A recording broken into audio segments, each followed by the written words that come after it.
할렐루야, 순복음 함께하는 교회 김종태 목사입니다. 말씀과 함께 오늘 2월 25일은 말씀하옵소서 제가 듣겠습니다. 이와 같은 제목으로 함께 은혜를 나누겠습니다.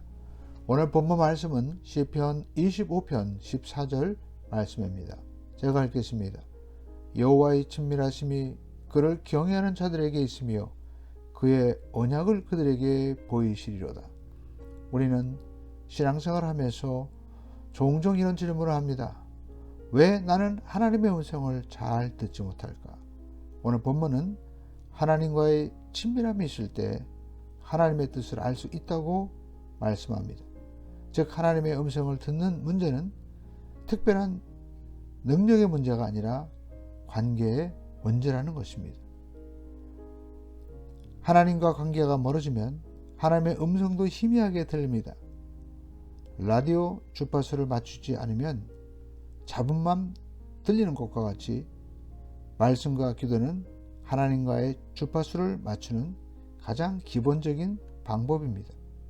우리가 조용히 하나님 앞에 머물 때 하나님의 마음을 조금씩 알게 됩니다.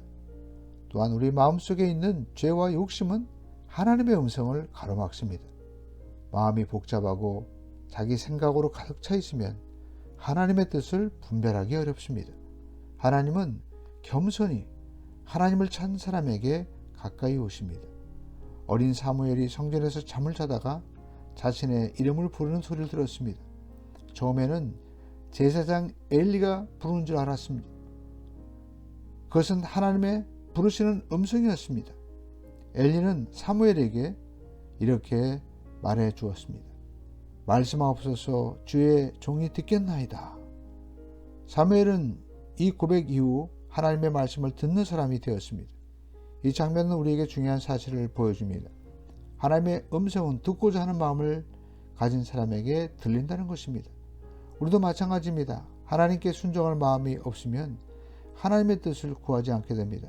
그러나 순종하려는 마음을 가지면 하나님은 다양한 방법으로 우리를 인도하십니다.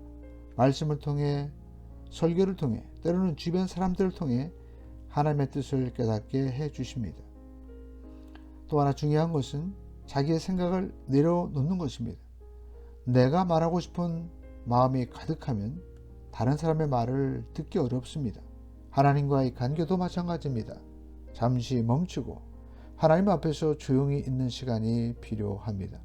그때 하나님의 위로와 하나님의 인도하심을 경험하게 됩니다. 사랑하는 성도 여러분, 하나님은 멀리 계신 분이 아니라 친밀하게 교제하기 원하시는 분이십니다. 하나님을 경외하는 사람, 하나님을 소중히 여기는 사람에게 하나님은 자신의 뜻을 보여주십니다. 먼저 오늘 하루 5분이라도 조용히 말씀을 읽고 기도하는 시간을 가져보십시오.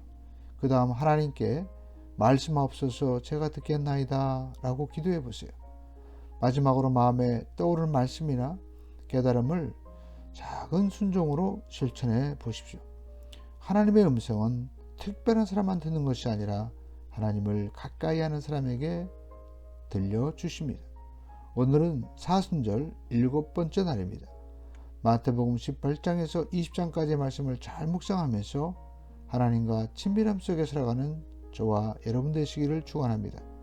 지금까지 말씀과 함께 김종태 목사였습니다. 2월 25일 오늘도 성령님과 동행하시며 승리하는 하루 되시기를 바랍니다.